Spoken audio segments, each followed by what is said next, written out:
En la cadena SER del Guadiato, Diálogos. Un espacio de Radio Peñarroya para escuchar, comprender, para razonar. Diálogos, con la firma de Francisco Javier de los Ríos. Pues 30 segundos antes de lo que nos toca, 1:29 de la tarde, profesor de los Ríos, hoy no me dirá que no hemos empezado puntual, por ser el primer día en punto y media para que no haya ningún tipo de problema. Así me agrada a mí que sea la cosa, empezar puntual. El profesor de los Ríos es una persona de normas y hay que empezar a la 1:30 en punto. ¿Quién es el dialogante de hoy, profesor de los Ríos? Bueno, pues hoy nos vuelve a acompañar el doctor Antonio Monterroso Checa, que estuvo con nosotros hará unos 5 meses en la tercera temporada, y que él es doctor en arqueología y profesor e investigador de la Universidad de Córdoba. Como ya lo presenté, no me quiero extender excesivamente o casi nada en reseñar su trayectoria curricular, simplemente reflejar que lo que trabaja es en la arqueología de Roma, en la arqueología de la arquitectura y en la arqueología de área y arqueología de Córdoba y su provincia. Por tanto, yo por mí ya le daría la bienvenida al doctor don Antonio Monterroso Checa. Doctor Monterroso, ¿qué tal? Buenas tardes. Buenas tardes a todos. Muchísimas gracias por llamarme de nuevo. Lo primero, agradecerle de nuevo la presencia en directo en los micrófonos de la cadena SER del Guadiato. En un verano, doctor Monterroso, que ha sido, bastante incipiente en cuanto a noticias relacionadas con Fosmelaria, con descubrimientos que se han hecho. Ha sido un verano interesante en cuanto a la arqueología se refiere, ¿no? ¿Quién lo iba a decir hace 10 años, cuando no teníamos una sola noticia de arqueología, o prácticamente eran muy, muy esporádicas, y el Guadiato estaba fuera de cualquier discurso o moda arqueológica de la provincia? Pues sí, ha sido un verano intenso, con todos los yacimientos que afortunadamente se ponen en marcha en la comarca, y esperemos que esa semilla que se puso hace 10 años y que ahora brota y que atrae el interés de otros colegas y de otras universidades, pues no acabe aquí y seamos cuantos más mejor para recuperar un patrimonio que es inmenso. Antonio, ¿y en algún momento serán visitables? Porque tuve la oportunidad hace un par de semanas de visitar los Valles Pasiegos, estuve viendo las cuevas que hay allí y es un atractivo turístico de primer orden. ¿En algún momento se podrá visitar todos estos hallazgos del Guadiato? Eso es muy difícil y ha sido nuestro talón de Aquiles y nuestra mayor complicación en general con todas las que ya conocemos todo este tiempo. La mayor parte de los yacimientos está en terreno privado y algunos en terreno inaccesible. Melaria es accesible porque el Ayuntamiento de Fuenteovejuna lo compró. Hacen falta apuestas de ese tipo. El del Peñón, que está incipiente y que tiene una cara estupenda, pues necesitará una actuación igual el día de mañana. Necesitará que haya una seguridad suficiente sobre lo que se puede poner en valor allí y una administración pues que lo afronte. Y así se sacan los yacimientos adelante, no hay otra manera. El dolmen de casa Don Pedro en Belmés en su día fue una cesión de la familia y salió, pero claro, los yacimientos hay que adquirirlos a quien tenga la propiedad. Nosotros, o yo, lo que hemos hecho siempre es intentar, Melaria no era el caso, pero intentar buscar yacimientos en dominios públicos, sea de confederación, sea de diputación, para que no gravemos a los ayuntamientos pues con un peso que evidentemente es fuerte. Hay casos como el de Melaria, pues que no, estaban en terreno privado y había que afrontarlo. Entonces va a ser difícil, a la pregunta que me hace, va a ser difícil verlo si no hay apuesta en serio, en ese sentido, ¿no?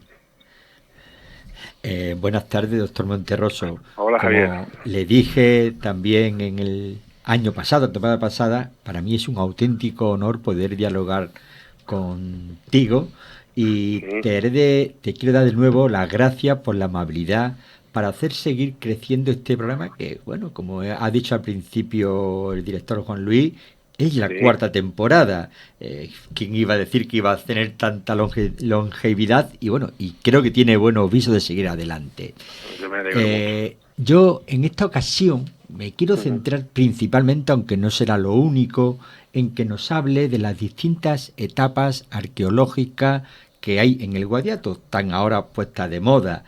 Para hacer un pequeño resumen simplemente de preguntas, en la primera temporada estuvimos hablando de lo que era el patrimonio arqueológico, qué valor tenían los objetos arqueológicos, quién podía tener esos objetos, si debían estar o no en un museo, si se encuentra si me encuentro restos arqueológicos, ¿qué hago con ellos? ¿Cuáles son las técnicas que se emplean? Hablamos de melaria, del valor de la fuente que había encontrado, de lo que se puede encontrar. También hablamos de si hay restos mineros en esta zona. También una cosa que ha salido a colación con lo que tú acabas de responderle a Juan Luis, el potencial inmenso del turismo de la zona, si se podría poner valor. Claro, has dicho una cosa, que se buscan principalmente en dominio público, pero es que los restos están donde están. Entonces eso no puedo moverlo y empujarlo, están donde están. Y bueno, y también te decía si quedaban muchas cosas por hallar, y acabé la entrevista del año pasado. Bueno, hablamos también de la ciudad de Almanzor, ¿no? La Medina Alzaíra, y acabé con una pregunta, bueno, un poquito así, digamos, divertida, no sé qué califico ponerle, de la Atlántida, si era un mito o era una asignatura pendiente. Pero una vez ya que hemos recorrido de lo que hablamos el año pasado, tenemos que seguir. Entonces, gracias a personas como usted, conocemos la época romana de Melaria, que nos va a seguir dando pues gratas sorpresas. El año pasado fue la fuente y bueno, ¿qué más habrá, no? También hay noticias de unos restos en la zona del pantano de Sierra Bollera, que me gustaría que, según su opinión científica, me dijese de qué tipo de restos son, porque se oyen muchas cosas. Y también se está poniendo en valor, como has comentado, esos restos calcolíticos que el profesor y paisano Juan Carlos Vera citó hace ya varios años, y en el Peñón de Peñarroya. Por cierto, al paisano Juan Carlos Vera también estará en este programa en un futuro. Entonces, me quiero empezar a preguntarte, y la primera pregunta va a ser muy general, no me voy a centrar en nada, pero una curiosidad: ¿qué te motivó a dedicarte a la arqueología? ¿Y el estudiar el Valle de Guadiatos por ser de aquí o por algún interés más, aparte de ser de aquí, de la zona? Bueno, a la arqueología porque yo no sirvo para otra cosa. Si me hubiera ido mal en arqueología hubiera tenido un problema, porque de verdad que no hubiera sabido qué hacer. Siempre fue lo que me gustó desde chiquitito, ya lo dije la otra vez, desde que en Belmé me iba con los amigos a la cueva de la Fosforita y por ahí a buscar tejoletes y tal en aquel tiempo, y nos gustaba mucho. Y yo en ese sentido es que siempre tenía una tranquilidad infinita porque siempre me he dedicado a eso. Nunca jamás pensé que había un riesgo grande de perder la vida en ello, pero bueno, al final ha ido bien. Sí, yo ahora lo veo de otra manera, pero ha habido épocas bastante críticas, ¿no? Y luego dedicarme al Guadiato, hombre, claro, es evidentemente una cuestión personal. A mí lo que más me satisface es enseñarle los yacimientos a mis amigos de toda la vida de allí, y mientras ellos quieran venir a ver yacimientos conmigo, yo seguiré trabajando allí con quien sea, y si tengo que hacerlo solo, pues lo hago solo. Lo importante es que esas amistades sigan ilusionándose como lo hacen hasta ahora, ¿no? Luego también en Córdoba siempre se ha comarcado el de proyectos de investigación, salvo el de Juan Carlos Vera y Beatriz Gavilán en su día con los dólmenes. Ni la Universidad de Córdoba nunca ha puesto un proyecto grande en marcha allí. Sí lo puso en La Loba, la Universidad de Toulouse y la entonces Universidad Central de Madrid, pero algunos se me escapará, pero no es una tierra donde haya habido proyectos sostenidos. Entonces, cuando yo me vengo del CSIC, del Consejo Superior de Investigaciones Científicas en Madrid, que es donde yo estaba en 2013, cuando elijo venirme, porque me podía haber ido al sitio que hubiera querido, cuando elijo venirme me vengo a Córdoba.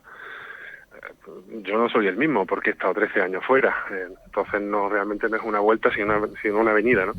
Y cuando vengo digo, pues ¿qué hago? Y fíjate tú que en los primeros tiempos de llegar a la Universidad de Córdoba pensé en Ategua, y los compañeros me decían, hombre, Ategua, que vamos a empezar. Y un día iba en el coche para verme y digo, ¿cómo que Ategua? Pero tanto se me ha olvidado a mí esto, pero ¿cómo que Ategua con lo que yo tengo allí? Y ese mismo día en el coche con el móvil llamé a unos compañeros que tenían aviones y volaban y tal, y organicé los primeros vuelos que se hicieron en el término de Belmé y de Fuentevejuna en el año 2013, a finales, ¿no? Con Pablo Zarco, que era un compañero del CSIC, que él es agrónomo y tiene aviones de todo tipo y sensores de todo tipo, que fue el que me ayudó muchísimo al principio, ¿no? Y claro, sí, es una motivación personal y una responsabilidad ahora, Javier, tú que me puedes entender perfectamente, una responsabilidad académica, ¿no? Si nadie se dedica al guadiato en la Universidad de Córdoba, pues alguien tiene que dedicarse.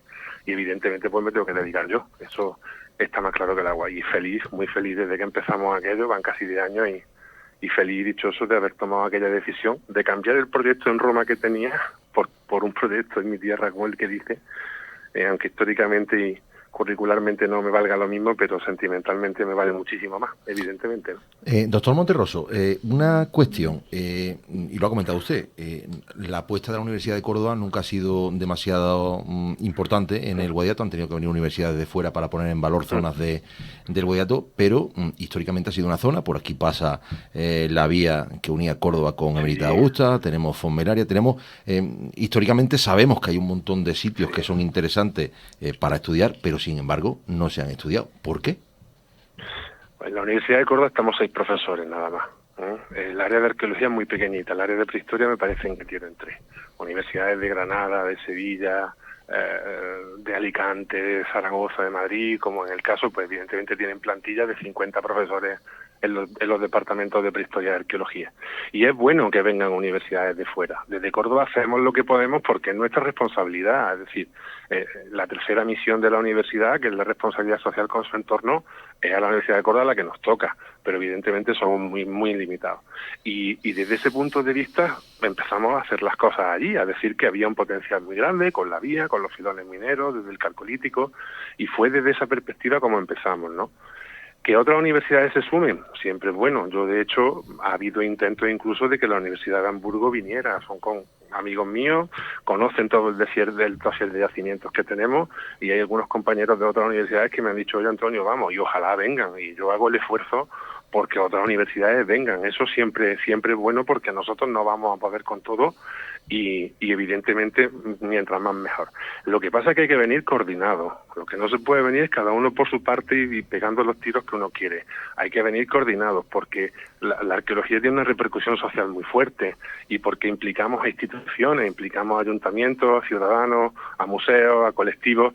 Entonces hay que venir con voluntad de sumar, de colaborar y de insertarse en una lógica que la Universidad Pequeñita de Córdoba lleva hace más de 100 años. Esto lo empieza la Escuela Politécnica, o lo empieza Carbonell hace más de 100 años, sigue el Seminario Antonio Carbonell, sigue Antonio Daza, siguen los antiguos directores de la escuela. La escuela ha hecho un gran esfuerzo arqueológico, no solo en el norte de Córdoba, también en la campiña, en tiempos de Bernier, por rescatar la arqueología, ¿no?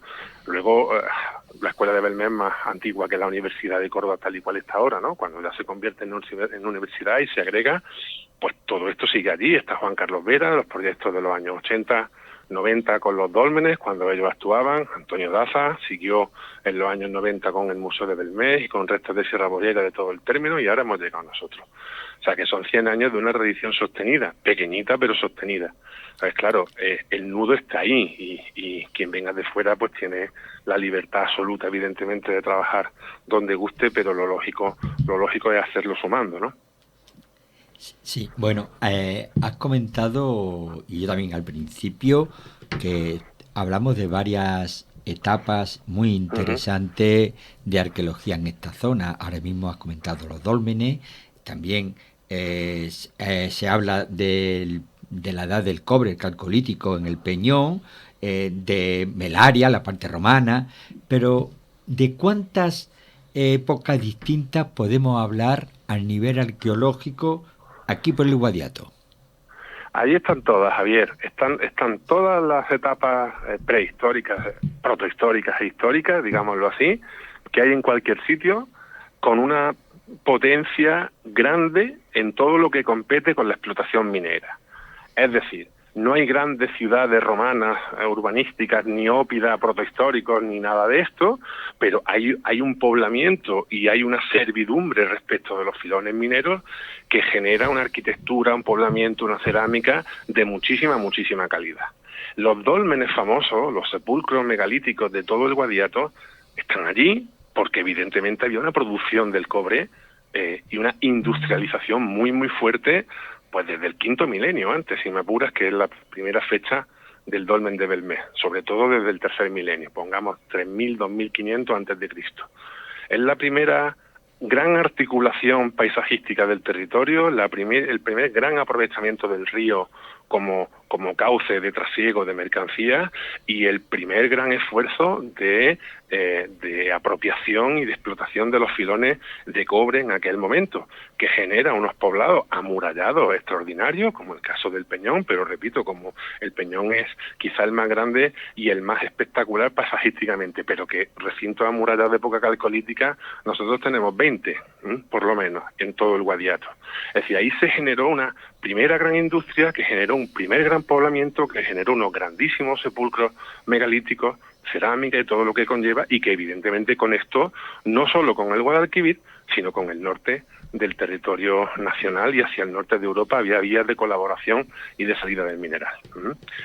Luego hay un desconocimiento, un bajón que no conocemos muy bien, es decir, qué pasa entre el 2000, el 1000 antes de Cristo, no está tan claro, y qué pasa sobre todo cuando empiezan, digamos, la época protohistórica que llamamos aquí, o la época clásica o preclásica que llaman en el Mediterráneo, es decir, pues la Grecia, tiempos coetáneos a la Grecia arcaica, Etruria, a Fenicia, es decir, del siglo VIII, VII, VI antes de Cristo, ¿no? El año 800, 700, 600. Pues ahí vuelve a haber otro golpe bueno de industrialización y de conexión internacional, igual que antes, ¿no?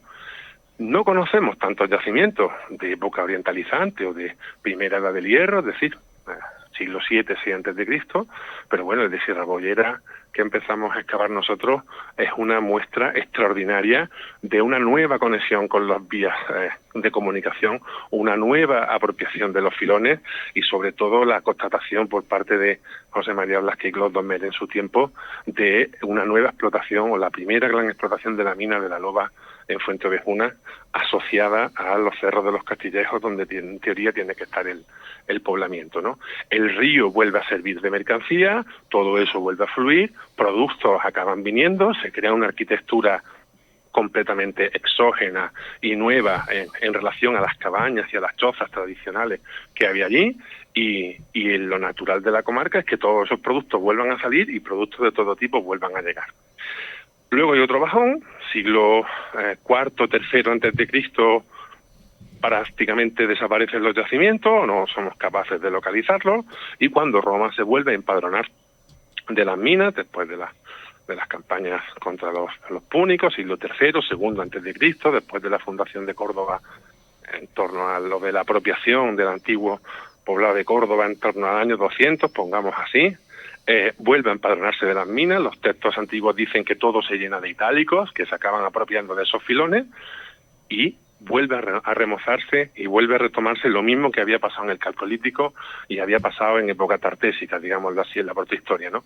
Lo que pasa que ahora con una potencia inigualable. En el momento en que las minas en época romana dejan de estar regidas por publicanos, es decir, por usureros, y no dejan crecer ni a los empresarios ni al territorio porque todo se va en la usura y en los préstamos, en el momento en que el Estado romano licita las minas como concesión, como se hace ahora, y pone una vigilancia en la mina para controlar la producción y en función de esa producción pagar al fisco, es cuando esa comarca rebrota, no solo la nuestra, sino La Serena, la Alcudia, Sísapo, Regina, todas esas comarcas, todas esas ciudades mineras que están aprovechando la riqueza de sus filones, que ya no se está evacuando y se la están quedando unos usureros que están yendo a Italia o que están yendo a Córdoba y están sacando el mineral y empobreciendo el territorio, no.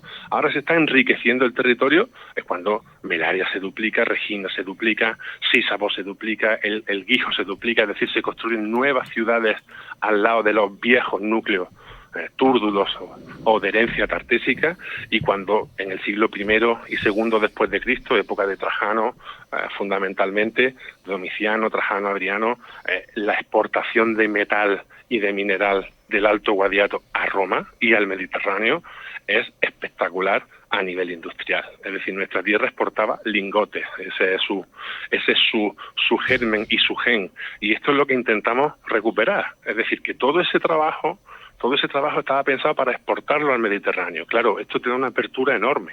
En la mina de la Loba hay ánforas itálicas, hay ánforas griegas, hay vino griego, vino de Magna Grecia. ¿Por qué? Pues porque el metal fluye, como siempre pongo el ejemplo de la Peñarroya del siglo XIX, ¿no? Donde había tantos productos europeos y franceses.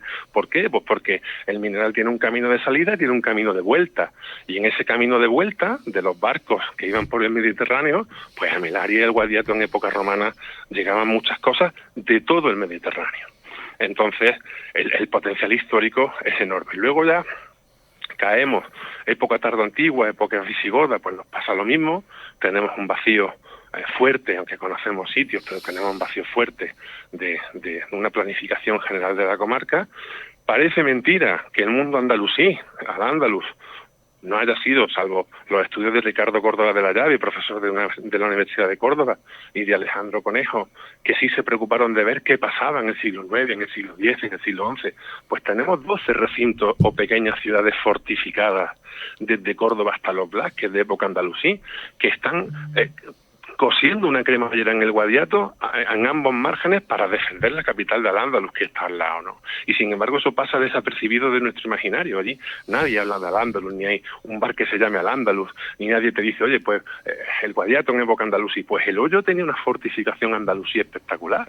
Y en Los Blasques, en Maldegollado, hay una fortificación andalusí espectacular. Y en Sierra Palacios otra, y en Dos Hermanas otra, y en Villaviciosa otra, y en Ovejo otra. Entonces, el potencial es tremendo. No sabemos bien en época andalusí si están vinculadas de nuevo con la minería.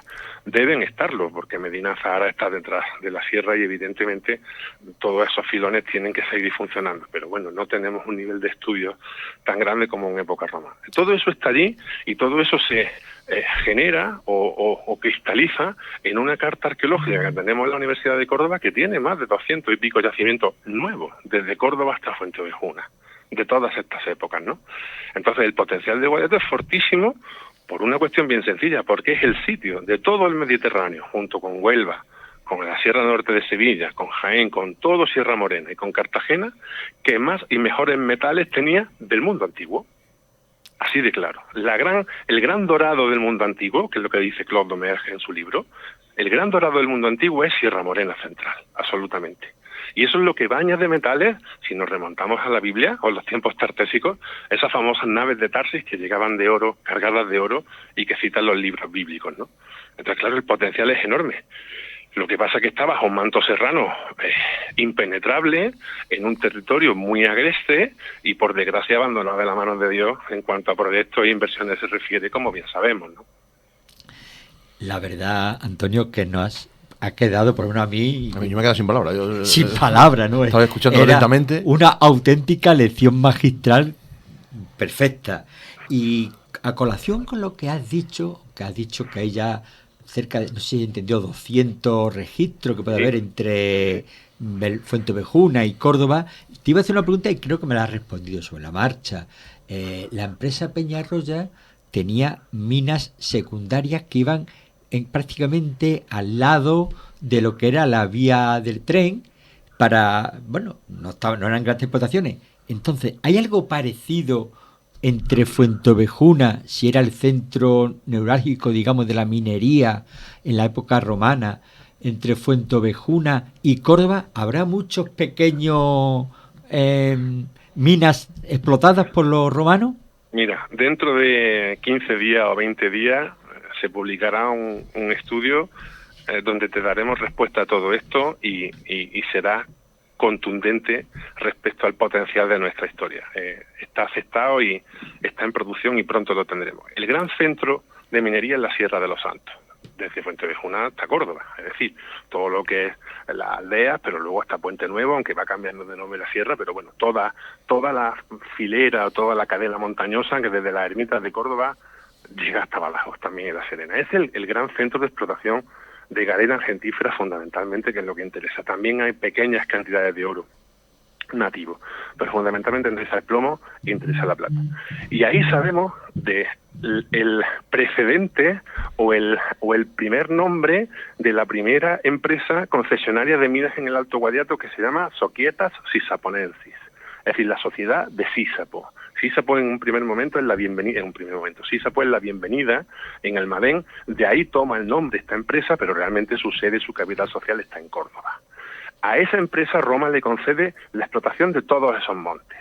Y como la sociedad de Peñarroya posteriormente usufruía de explotaciones menores y secundarias, como hacía la sociedad de Peñarroya. Es decir, tenía sus grandes explotaciones, pero luego tenía sus pequeñas explotaciones a las que compraban el mineral o que utilizaban. Y evidentemente todas esas cadenas montañosas están llenas de pequeños filones y de pequeños yacimientos asociados que tienen que estar dedicándose a esto y acaparando o formando parte de esa gran producción que en época romana acapara una empresa multinacional, digámoslo así, ¿no? Los textos antiguos le dicen a Marco Antonio, bueno, tú de vez en cuando te retiras a la Bética allí con tus socios y con tus negocios de la minería, ¿no? Sí, el capital de las Soquietas y Saponensi en un primer momento estaba en Italia, luego estará en Córdoba y luego pasará a Melaria. Por eso Melaria crece a final del siglo I después de Cristo, cuando el capital se queda en la tierra y no se evacúa, ¿no? Pero sí, ese es el primer nombre de una empresa concesionaria de mineral en nuestra comarca, la Sociedad de Sísapo o las Soquietas y Saponensi. En 20 días o un mes lo estamos contando con más detalle. Estaremos pendientes cuando se publique, porque tiene que ser muy interesante. Esto se está acabando. Pasa el tiempo, o ha pasado corto, no, lo siguiente. Pero te voy a hacer un par de preguntas rápidas. Venga. Cuando un arqueólogo intuye que hay existencia de restos arqueológicos de interés, ¿cuál es el procedimiento científico, técnico, ético que se emplea? Lo primero no es a la prensa. Eso es lo primero, no es a la prensa. Estudiarlo, madurarlo, medir muy bien qué consecuencias tiene, públicas y sociales, y cuando uno esté seguro, entonces empieza buscando financiación, empieza excavándolo, empieza formando un equipo, empieza atrayendo gente, empieza concienciando a la población, preguntándole si está de acuerdo con aquello o no, viendo qué siente, qué no siente, trabajando mucho para estar seguro, y después de todo eso se va uno a la prensa, o lo externaliza, ¿no? Pero hoy corremos mucho. Y yo ya pinto canas, como el que dice, y soy viejo en esto, ¿no? Y yo pienso que los yacimientos de la arqueología a veces es una escopeta mal cargada, ¿no? Decimos que las cosas son una cosa, luego son la contraria, y no medimos muy bien los efectos que eso tiene. Así que lo primero que, como en cualquier profesión, lo que hay que tener es trabajo, prudencia, y luego la mayor discreción posible. Con eso se llega a más sitios que de manera contraria.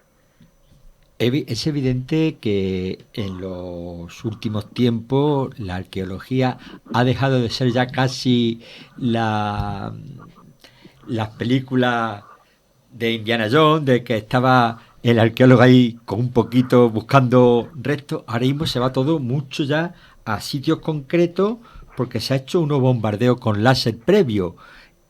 ¿Ha cambiado tanto la forma de trabajar? Como cirugía, Javier, somos cirujanos de la tierra. Tenemos que diagnosticar muy bien al paciente y operarlo allí solo y cuando donde da respuestas positivas que nos sirvan para conocer nuestra historia y, si es posible, ponerla en valor. Y hoy día tenemos métodos técnicos suficientes como para no ir a los yacimientos a ciegas, excavando aquí, excavando allí, excavando más para allá, diciendo una cosa y diciendo la contraria. Hoy tenemos esa capacidad, entonces tenemos que considerarnos así. Nuestra misión es rescatar toda la información posible de la tierra para restituir la historia de los pueblos, de nuestras comunidades, y, si es posible, ponerla en valor. Esa es nuestra misión.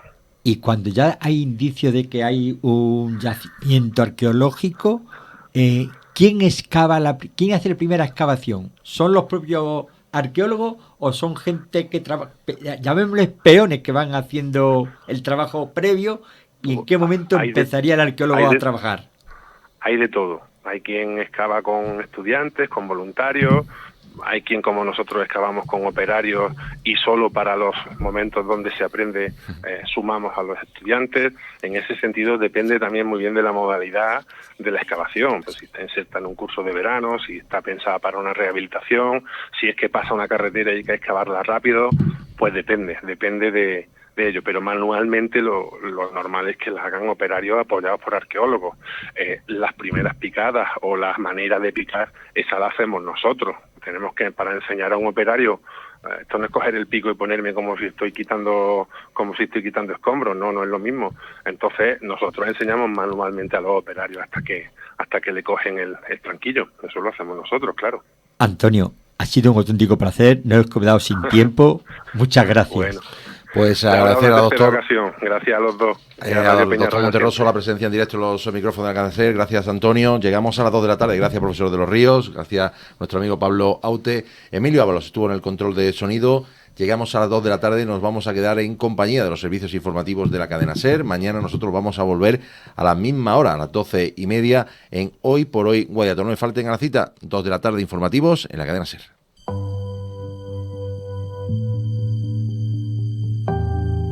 En la cadena SER del Guadiato, Diálogos.